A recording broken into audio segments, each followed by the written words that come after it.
Veja como é fácil ser membro apoiador do meu canal no YouTube, canal Marco Antônio Villa.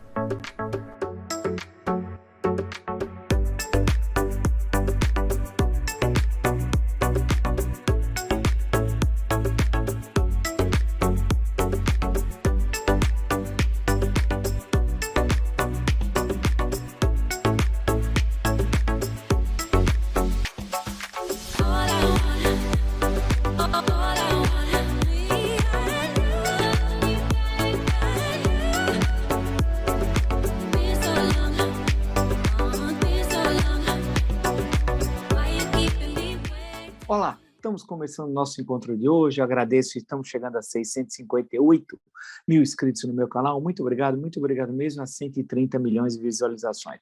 Isso graças a vocês, à compreensão, ao entendimento de vocês com o canal, com a perspectiva que nós temos aqui, analítica, crítica, propositiva, sempre na defesa intransigente. Estava até procurando aqui da Constituição, ela está aqui, da Constituição de 1988, né?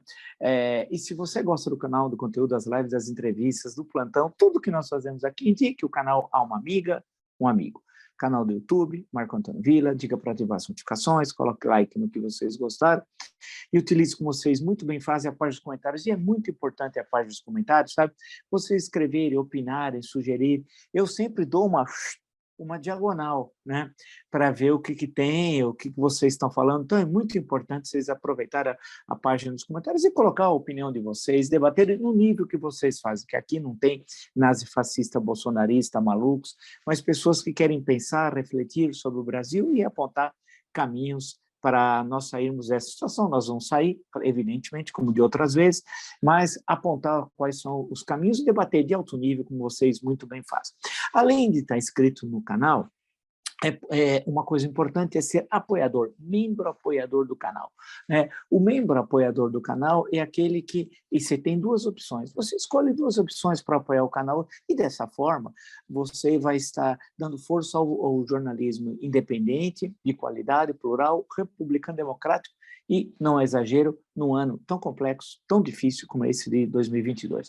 No Twitter pode me seguir pelo Villa Marco Villa, Instagram @Marco Antônio Villa Oficial, e lembrar também que nós estamos lá presentes no TikTok, no Marco Antônio Villa Oficial, tá? Bem, vamos lá então. Eu passei aqui, dei uma diagonal aqui sobre os principais assuntos, desde cedo, olhando, conversando, estudando, lendo, né? É isso que a gente tem que fazer para tentar compreender esse momento tão complexo da vida brasileira que nós estamos vivendo. Primeiro, eu queria me referir à questão da Rússia, né, antes de entrar no nosso assunto brasileiro, mesmo mais diretamente. E, claro, o Putin hoje foi a um estádio lá de futebol, aquelas coisas tudo produzidas, até cachorro-quente de graça estavam entregando, né? E aí fez aquele ato, fez todo um discurso, foi saudado, tinha milhares de bandeiras russas, né? Fez afirmações duríssimas, né? E pelo linguajar, nada indica que a curto prazo termine a guerra. Mesmo isso, é muito importante o telefonema de hoje entre Joe Biden, presidente americano, e o presidente da República Popular da China, Xi Jinping, conversando, né, sobre aí, como é que vão ficar as coisas. E a China deixou bem claro que a sua posição é para resolver o mais rapidamente a questão da Ucrânia, né? Que isso, claro, traz prejuízos sérios à economia chinesa, como nós já alertamos aqui, fomos provavelmente os primeiros lá atrás a falar, olha, caso ocorra o conflito, isso vai trazer problemas. A China, nós sabemos a importância, como é importante para ela o comércio internacional, e houve uma desorganização desde 24 de fevereiro, nós estamos há 22 dias apenas. Vocês imaginam, para reconstruir a ordem pré-24 de fevereiro, quanto tempo vai demorar? Pode registrar, não vai ser uma questão pim-pam-pum, né? Como dizia Filpo Nunes, técnico da primeira academia, e tem aquele célebre gol do Gildo no Maracanã contra o Vasco, né? Era então até então o gol mais rápido do futebol brasileiro, bem, no Rio-São Paulo, né? Isso faz muito tempo. Mas vai demorar muito, mas muito para rearticular tudo. E os laços de confiança. São duas coisas. Uma, a rearticulação da economia mundial. Outra, os laços de confiança na economia, porque sem isso é muito difícil que as transações econômicas retomem o ritmo que tinha até dia 23 de fevereiro, um dia antes de começar a guerra. Tem as questões diplomáticas, tem as questões de tensão na Europa. Olha os problemas. E a corrida armamentista pode registrar para gáudio do complexo industrial militar do mundo, não só aquele com Eisenhower identificado nos Estados Unidos, vai disparar os gastos armamentistas, né? E isso está muito claro, vide o caso da Alemanha. E com a Alemanha, com agravante, falar em rearmamento alemão, você já, né, já vai falar, vem problemas, vide Primeira Guerra Mundial, vide Segunda Guerra Mundial. Então, esse cenário é extremamente preocupante, porque nós vamos ter problemas de todos os tipos ainda, né? Em relação aos combustíveis, muita coisa, a questão, no caso brasileiro, das exportações, das importações, né? Da própria moeda nacional, como é que vai ficar a inserção no mundo, porque o Bolsonaro está caladinho, caladinho. E aí é interessante um comentário lembrado por que acompanha aqui o canal. O Dudu Bananinha, que tem o apelido de Eduardo Bolsonaro, o nome é Dudu Bananinha, é da família Bananinha. O Dudu Bananinha ia muito à Ucrânia. Lembra vocês, se recorde, isso é muito importante, porque aqui tem coisas que os outros não falam. Lembra-se quando se falava em ucranizar o Brasil? Vocês devem se lembrar, né? Pouco tempo atrás, falava, vamos ucranizar o Brasil. Ucranizar o Brasil, no sentido do nazifascismo bolsonarista, era para pegar o que havia de pior na Ucrânia, aqueles grupos nazistas lá existentes, né? E nós sabemos, o Batalhão Azov, por exemplo, e trazer aquilo aqui para o Brasil. Né? Que tem uma vinculação, esse nazifascismo, que chega à Segunda Guerra Mundial e puxa o fio até a Primeira Guerra. A Rada, tal. Se você olhar Nestor Makhno, que eu já indiquei aqui a vocês, que conta a história dos makhnovistas, né, dos anarquistas na Primeira Guerra Mundial na Ucrânia, e que tem um poder muito grande entre 1917, 1918 e 19, e conseguem libertar uma parte da Ucrânia justamente dos fascistas. Não tinha fascismo na época, vale lembrar? Alguém pode falar, mas não tinha sido fundado nem na Itália o Partido Nacional Fascista. É verdade. Mas eu estou falando das ideias extremistas, que essas circulavam na Europa, que vão ser corporificadas no fascismo, com um perfil, e pouco depois, na Alemanha, pelo nazismo, com um perfil modificado em relação ao fascismo italiano. Cada um tem as suas características, né? Então, esse extremismo estava presente lá na Ucrânia. E aí tem os choques anarquistas que conseguem libertar uma parte considerável da Ucrânia. O que vai ocorrer é que depois chegam os bolcheviques, o Exército Vermelho. Seu fundador e primeiro comandante, quem era? Lev Davidovich Brostain, conhecido também como Trotsky, né? E aí vem todo o avanço. Eu posso até, agora me lembrei, estou com a história da Revolução Russa dele, Trotsky. Eu vou pegar o trecho que ele fala sobre a ação do Exército Vermelho, comandado por ele na Ucrânia, tá bom? Vamos ver se eu lembro isso, leio uma passaginha amanhã para vocês. Mas do próprio personagem, quer dizer, né, dando a sua versão. E aí destrói e massacra os anarquistas. E lembrar que o anarquista é uma longa história na Rússia, né, de movimentos ou anarquistas ou próximos aos anarquistas, e que desde a segunda metade do século XIX, mas ali a partir dos anos 1860, 1870. Vocês encontram isso na maravilhosa literatura russa, né? Que alguns aqui começam falando, vamos chegar na Itália, chegar a cancelar, foi em 21, né?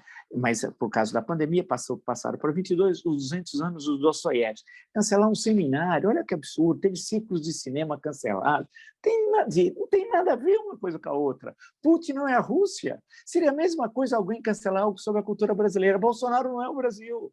Né? Puxa vida, a literatura russa sobre a questão passa pelo anarquismo.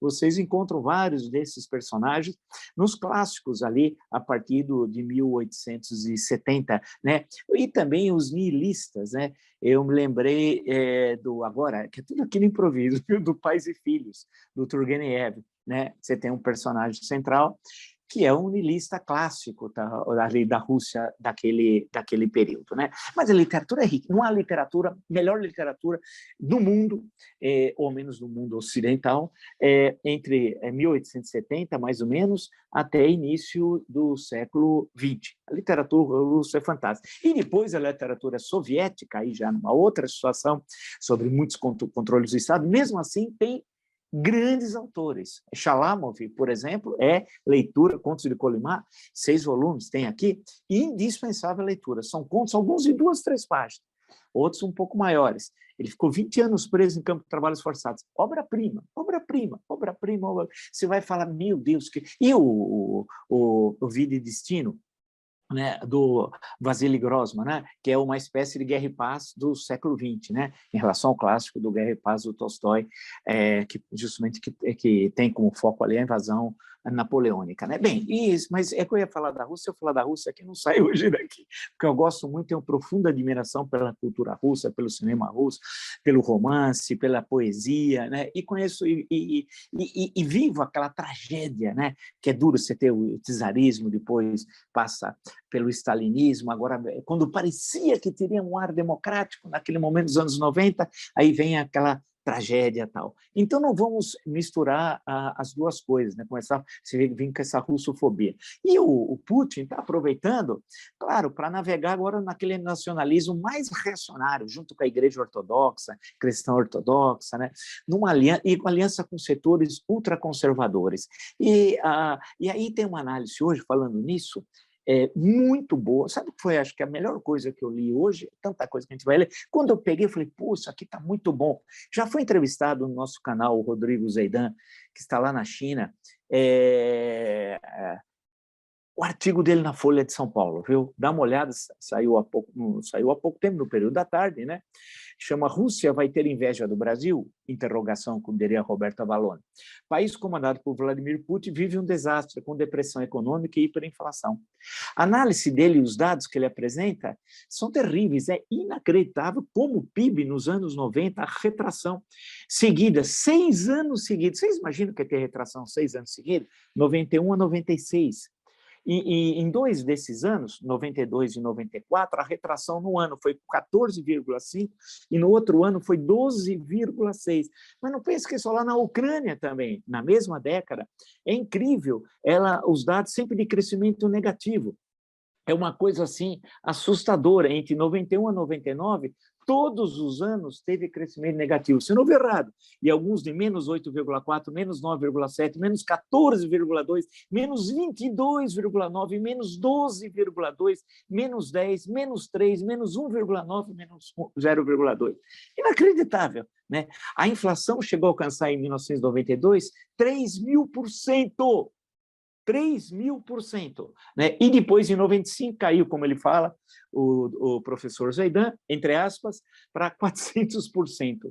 E aí vai apresentando uma série de outros dados que são fundamentais para a gente entender toda essa tragédia.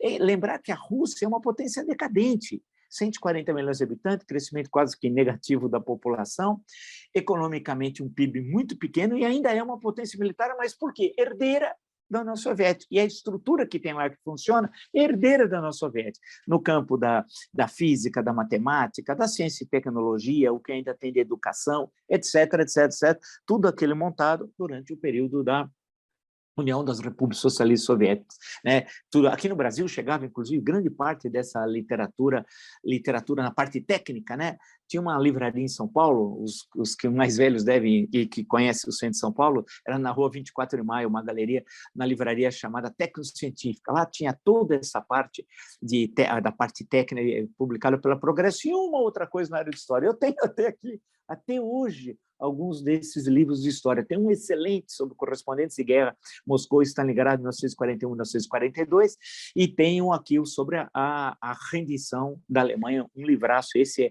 é deitado pela Progresso, capa dura, muito bonita, em francês e tal. E, então, tinha toda essa literatura, o que tinha de conhecimento científico, a gente sabe que era o que destacava a União Soviética. Não estamos aqui entrando, entende? Eu já fiz até uma breve referência, minutos atrás, sobre a questão política, evidentemente que a gente sabe tudo como é que era, e até citando Shalamov, basta isso para saber como era a União Soviética, né? No campo das liberdades públicas e tal. Vamos em frente. Então, esse artigo do Zeidan é muito interessante, né, para vocês lerem, eu acho que é. E aí, e agora nós estamos agora em Mariupol, que fica ali no Mar de Azov, acho que é a última cidade importante no Mar de Azov, né?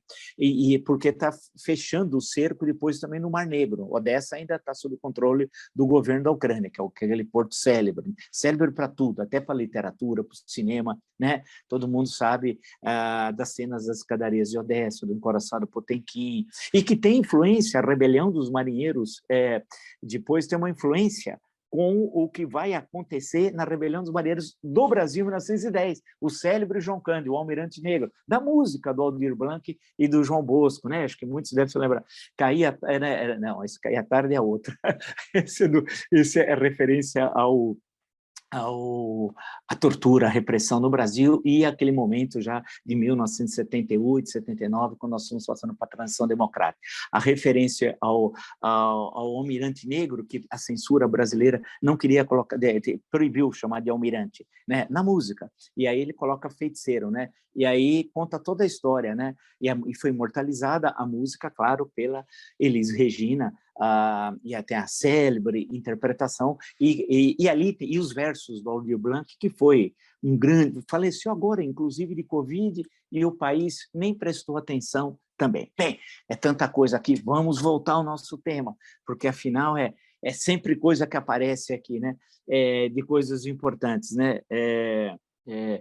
Eu estou me lembrando aqui da música, está passando a música da Elis Regina, porque eu sou um fanático pela Elis Regina. Só o Falso Brilhante assisti aqui na Brigadeiro, né? Tinha o teatro, assisti 3 vezes. E agora, inclusive, foi remixado, parece o antigo LP, né? Falso Brilhante. Eu vi uma notícia que saiu, mas vamos voltar a nossa questão aqui, né? Que é tão importante. Então, a tendência é isso continuar com toda essa desorganização mundial. O que faz o Brasil? Nada. Mas não é só. As lideranças empresariais estão preocupadas com isso? Zero. E dos vários setores da economia. Os partidos políticos, tal, não, está todo mundo preocupado com a janela partidária, quem vai para lá, o troca-troca, vai para cá, não consegue. A intelectualidade, quase nada, também, pelo que a gente está vendo. Então, o governo, não há governo, nós não temos governo, né?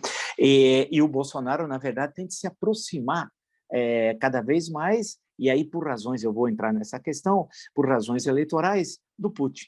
E aí eu tinha feito referência no início da nossa conversa ao Bananinha. Aqui a gente nunca esquece, tudo tem, é como se fosse o Windows, você vai abrindo, fechando as janelas, tal, eu não esqueci, né? A questão do Bananinha. O Bananinha visitou a Ucrânia e tirou foto, inclusive, com um deputado fascista, nazifascista ucraniano, na época, um rapaz jovem, e fez live com ele. Fez, inclusive, live com ele. Vocês podem encontrar. E esse rapaz parece que era muito amigo da produtora da Fox News, acabou morrendo há cerca de 3 dias atrás, né? O Bananinha, inclusive, tirou foto lá na Ucrânia, inclusive com uma camisa, alguma coisa, uma vestimenta ucraniana. O Bananinha, o idiota da família, são vários idiotas, é o idiota 1 da família Bolsonaro, idiota 2, idiota 3, né? São um pobre coitado. Também tendo um pai como aquele, vocês queriam que como fossem os filhos, né? Aí, como é que fossem os filhos? Tem de ser isso mesmo, essa escória, né? E o Bananinha ficou quieto, inclusive sobre a morte, sobre a Ucrânia, o que está acontecendo na Ucrânia, ele está quieto. Ele que queria ucranizar o Brasil, e era íntimo desse deputado nazista, que na época era deputado nazifascista ucraniano, e da morte da produtora da Fox News, que eu não sei nem se ele chegou, provavelmente ele chegou até a conhecer, que ela estava lá, era muito ligada a esse deputado. Isso para vocês entenderem, e aí dá um gancho certinho para o que nós vamos falar agora, o quê? Sobre a questão do Telegram. Telegram, russo. Sede atualmente, Dubai. Essas Rússia e Dubai, né, é bom sempre tomar cuidado, aonde estão, inclusive, muitos milionários russos fugiram agora para Dubai, tá? Transferir o que deu para transferir de recursos, levar os iates e tal. Esse eixo, vamos usar assim uma antiga expressão do pré-Segunda Guerra, esse eixo Rússia-Dubai é muito perigoso, é um eixo mafioso. Mafioso, porque o capitalismo russo é um capitalismo mafioso. O chefe dos mafiosos, o chefe dos chefes, é o Vladimir Putin. E essa vinculação que eles têm com Dubai. A família, a quadrilha, Orcrim, se assim preferirem, Bolsonaro, tem muita vinculação agora com Moscou e com Dubai. Dubai, lembra-se que o Bananinha foi 2 vezes a Dubai em menos de um mês. Vocês se recordem, nós falamos aqui, veja com antecedência, hein? Falamos com antecedência. A segunda vez foi com o pai, vocês lembram? A primeira ele tirou aquela foto patética, ele é um idiota, né? Lembra a foto com a filha, com a esposa, etc. Tal. Bem, o que está acontecendo? Vocês se recordam muito bem que já foi mais de um mês, a viagem que o Bolsonaro fez à Rússia foi no dia 14, né? 14, a guerra começou no dia 24.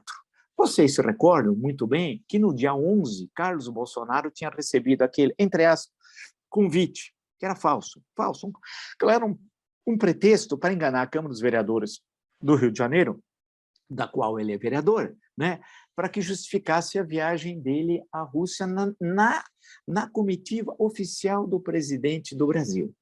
Isso é grave, gravíssimo. Gravíssimo. Então, o Carlos Bolsonaro recebeu um convite 3 dias antes da viagem, o que é absolutamente inusual. Isso não existe. Claro, era só para carimbar, para falar que ele tinha sido convidado por um membro do parlamento, que é o que seria a Câmara dos Deputados, seria a Câmara dos Deputados de lá. Você acha qual a razão de alguém da Câmara dos Deputados, vamos usar essa denominação, da Rússia, convidar um vereador do Rio de Janeiro? Não existe, razão nenhuma, né? E já passou um mês e ele até hoje não deu detalhes da sua viagem. Ele foi lá fazer o quê? Exatamente isso, uma ação criminosa. Foi ter o contato direto com os hackers, aprender como é que eles trabalham, que os grandes hackers do mundo e na área da política e via eleição nos Estados Unidos são os russos, né? Isso é de conhecimentos. E levou com ele um auxiliar, um criminosinho. Levou um criminoso com ele do gabinete do ódio, do qual é chefiado pelo Carlos Bolsonaro, e claro que o comando-geral da Orcrim é de Jair Bolsonaro, como é de conhecimento de todos. Todos sabem isso, todo mundo sabe, a justiça, a política, todo mundo sabe. Mas nós vivemos tempos um pouco diferentes, né? Tempos sombrios, em que, apesar de a gente saber toda essa estrutura criminosa, o sujeito continua na presidência da República. Os pedidos de impeachment, mais de uma centena, lembra quando o Rodrigo Maia nem apreciou, né? E por aí vai. Bem, o Rodrigo Maia que é deputado federal pelo Rio e é secretário de Estado do governo de São Paulo, que também não dá para entender como é possível essas duas coisas. Mas vivemos tempos muito diferentes, né? Tempos distintos. Quando eu abro de manhã vendo todas as notícias, eu fico estarrecido, eu falo, pô, será que eu ainda estou dormindo ou é real que eu estou vendo? Mas vamos voltar. Ele foi lá no dia 11. 14 foi a viagem, recebeu supostamente convite dia 11. E aí permanece lá até o dia 16, não é isso? Como é o de conhecimento. E dia 24 começa a guerra, né? Até hoje ele não justificou. O Telegram é a rede preferida pelos criminosos nazifascistas bolsonaristas, né? Por eles. E hoje eu já tinha adiantado aqui que o TSE não vai ficar passivo frente à ação criminosa da quadrilha Bolsonaro. Não vai deixar que isso aqui que desmoralize o nosso sistema eleitoral e prejudique a livre escolha dos cidadãos e cidadãs no dia 2 de outubro. Né, para o Congresso Nacional, Assembleia Legislativa, governos estaduais e para a presidência da República. Não vai permitir que criminosos, milicianos e gente do submundo do Rio de Janeiro, da cloaca onde eles viviam lá com aqueles criminosos, vão interferir numa das maiores democracias do mundo. Isso é inaceitável. Então, o TSE está se blindando, fazendo todo o trabalho. E muito bem o ministro Alexandre de Moraes, que no momento é vice-presidente do TSE e nas eleições será o presidente do TSE, portanto, presidir as eleições, deliberou hoje, eu estou citando agora a Folha de São Paulo, tá? Moraes, do STF, determina bloqueio do Telegram em todo o Brasil. Decisão do ministro estipula multas em caso de descumprimento. O ministro do Supremo acolheu o pedido da Polícia Federal e determinou que as plataformas e provedoras da internet bloqueiam o funcionamento do Telegram em todo o Brasil. A decisão que veio a público nesta sexta-feira estipula multa diária de R$ 100 mil, caso as plataformas digitais e provedores da internet deixem de adotar os mecanismos para suspender a utilização do aplicativo de mensagens. Foi fixada em R$ 500 mil a multa diária ao Telegram se os responsáveis pelo aplicativo, que não responde nenhuma das solicitações feitas até hoje pelo Tribunal Superior Eleitoral e não tem representantes legais, aqui, efetivamente não tem. Foi fixada a multa diária em R$ 500 mil se os responsáveis pelo aplicativo não cumprirem ordens anteriores do próprio magistrado no inquérito de fake news, incluindo a retirada do ar de publicação do presidente Bolsonaro com informações falsas sobre as urnas eletrônicas. Ou seja, lá no Telegram ainda tem os vídeos dos criminosos nazifascistas bolsonaristas e do presidente da República Federativa do Brasil, falsas. Quer dizer, o presidente da República posta notícias falsas. E o Telegram não retira esses vídeos, apesar de já ter sido solicitado. E não responde às questões do TSE. É como se fosse o quê? Um Estado dentro do Estado vai mandar no Brasil criminosos russos, junto com Carlos Bolsonaro, o pai e todo o CRI. Inaceitável.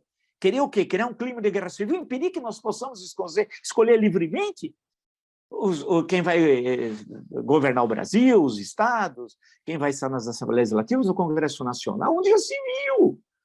Né? E aí vem o ministro, abre aspas, o desrespeito à legislação brasileira e o reiterado descumprimento de inúmeras decisões judiciais pelo Telegram, empresa que opera no território brasileiro, sem indicar seu representante. Olha que zona. Pensa que é o quê?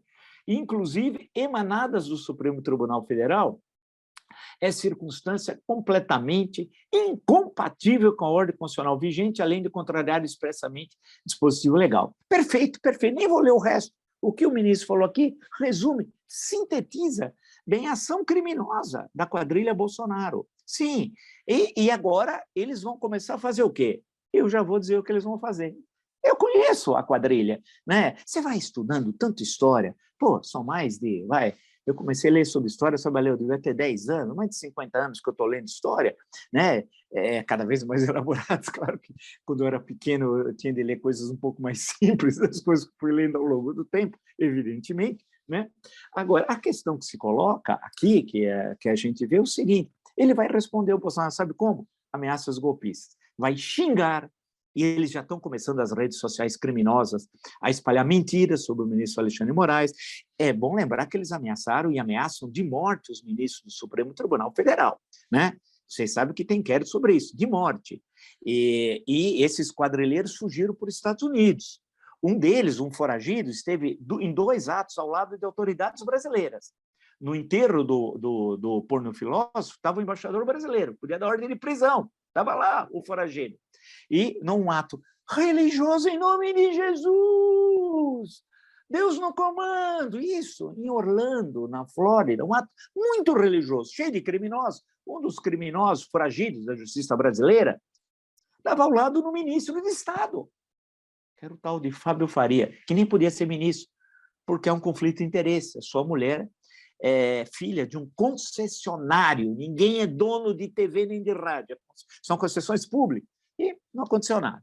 Então, o que vai ter como resposta, a gente já sabe, ataques de fake news, mentiras, e começou a guerra da campanha eleitoral. É isso. Aquilo que eu já anunciei sempre, que eles vão ensanguentar o processo eleitoral. O sonho deles é ensanguentar. Esse processo que vai começar agora é a tentativa de desmoralizar as instituições, as autoridades, o sistema eleitoral brasileiro. Criar atenção, desviar o foco do desastre do governo Bolsonaro para supostas, na loucura deles, dos nazifascistas, fraudes do sistema eleitoral brasileiro. Portanto, é uma estratégia que eles estão fazendo. Eles querem tirar o foco do desastre. Mais de 650 mil mortos.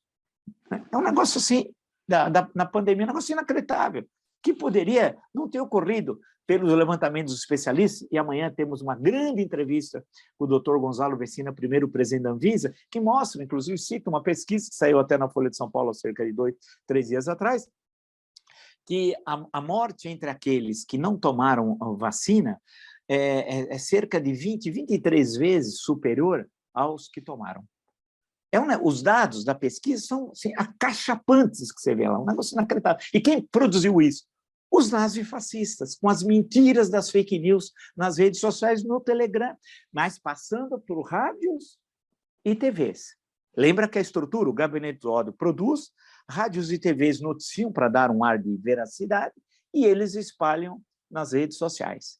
É isso. E levou a essa mortandade. Então, concessionários de rádio e TV são tão criminosos como o Bolsonaro, porque eles sabiam que todas aquelas notícias eram mentirosas e traziam especialistas, com todas as aspas do mundo, que não eram especialistas em coisa alguma, e que fomentaram a maior tragédia sanitária da história do Brasil. Então, tudo isso tem de ser visto e analisado, coisa gravíssima que ocorreu. Então, o Telegram claramente está a serviço disso.